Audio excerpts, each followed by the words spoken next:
अस्सलामुअलैकुम नाजरीन, ताज 92 न्यूज के साथ मैं हूं नाइला भट्टी। चलते हैं आज की अहम खबर की तरफ। खबर शामिल करेंगे दाड़ों से। मुख्तार अली खोकर की रिपोर्ट के मुताबिक दाड़ों में हामला खवातीन के मेडिकल चेकअप और उन्हें सेहतमंद रहने के लिए मुफीद आगाही मुहिम के सिलसिले में दाड़ों रूरल हेल्थ सेंटर में फैमिली हेल्थ डे के नाम से एक रोज़ा मुफ्त कैंप का इनेकाद किया गया। दाड़ों और गिरदनवाह के देहातों की बड़ी तादाद में हामला खवातीन को डिलीवरी के दौरान पेश आने वाले मुख्तलिफ पेचीदा मसाइल के बारे में तफसीली मालूमात फ्राहम की गई।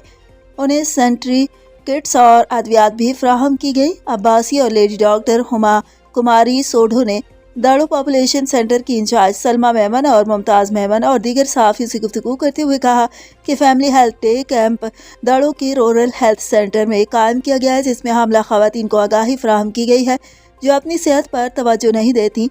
मज़ीद कहा गया है कि ख़ानदानी मनसूबाबंदी के उसूलों पर अमल करके ख़वातीन मुस्बत मालूमात की बुनियाद पर अपने महदूद बच्चों के साथ महफूज और सेहतमंद ज़िंदगी गुजार सकती हैं।